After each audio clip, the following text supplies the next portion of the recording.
Programang ito ay rated SPG, striktong patnubay at gabay ng magulang ang kailangan. Maaaring may masiselang tema, lengguwahe, karahasan, sexual, horror o droga na hindi angkop sa... Carlos, bumalik na lang tayo sa bahay natin. Gusto ko na talaga mawala yung trauma ko. Kailangan ko na talaga siyang harapin. Nag-uusap nga itong mag-asawa na si Lynette at Carlos. At dito naman na sinabi ni Lynette kay Carlos na umuwi na lamang daw sila sa bahay nila. At gusto na daw niya itong harapin ang kanyang trauma.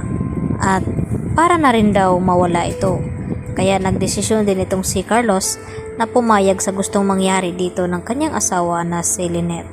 Kaya naman, makapasok na nga sila sa kanilang bahay, tila natahimik naman itong si Lynette na pinagmasdan ang loob ng pamamahay nga dito ni Carlos.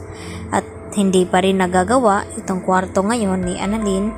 Yun naman ang pangako nga ni Carlos na kapag nagawa ay pwede nang lumipat ulit dito si Annalyn sa tahanan ni Carlos Benitez.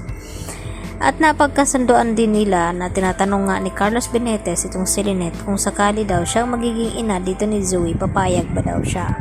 At dito naman na sinabi ni Lynette na hindi niya maipangako kung sakali lang naman. At dito rin na kadagdagan na tanong ni Carlos na kung sakaling siya daw ang nagiging ama dito ni Zoe, matatanggap nga ba daw dito ni Lynette?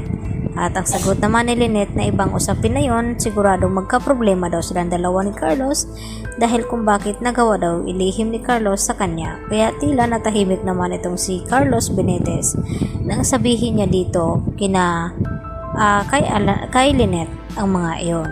Samantala, pilit na pinapasama ni Moira itong si Zoe upang marinig nga itong mga sasabihin ng lawyer ng matanda kung kanino nga ipamana itong mga ari-arian. At nakakasigurado naman daw itong si Moira na ang makakakuha nun ay walang iba kundi itong si Zoe dahil ito lamang daw ang nag-iisang apo na tunay dito ni Don Pepe. At walang ang kalam-alam itong si Moira na sa US pa lamang ay nakilala na nga ni Don Pepe itong kanyang isa pang apo na si Justin na anak nga dito ni Giselle. At nakigulat din ni Moira nang marinig mula kay attorney na tinanggal na nga dito ni Don Pepe itong si Zoe bilang pamamanahan ng kanyang mga ari-arian. At ang nakakuha nga ay walang iba kundi itong si Annalyn at itong si Justin. At dito naman ay ipagtatanggol daw ni Moira ang karapatan ng kanyang anak dahil hindi daw pwedeng madihado ito. Dahil si Zoe lamang daw ang legitimate na anak ni RJ dahil wala pang alam ang mga ito. At pagkatapos ngang ma-announce ng attorney na ito ang mga ari-arian kung kanino napunta, ay agad ngang na-dismiss na at nag-uwian. At dito naman na binantaan pa ni Giselle itong si Moira na wag daw munang magpakasaya ngayon dahil kapag nagising daw itong si Don Pepe, tiyak na malalaman na daw nilang dahilan na kung bakit inalis itong si Zoe sa pamamanahan ni Don Pepe. At dito naman na alerto itong si Moira.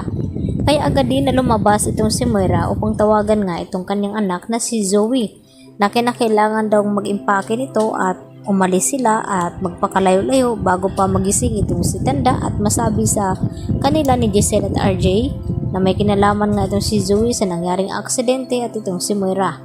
At sa hindi nasahan ay sakto naman na palabas din itong si Annalyn kaya narinig ni Annalyn ang mga sinasabi ni Moira dito kay Zoe ang kanilang pag-uusap na balak nga nilang tumakas at magpakalayo-layo dahil sa takot nga ni Moira na baka magising itong si Tanda at masabi nga sa kanila na may kinalaman itong si Moira at Zoe. Kaya agad din na bumalik itong si Annalyn at ibinalita kina RJ at Giselle na narinig niya itong si Moira na magtangkang tatakas. Yan lang po at marami pong salamat.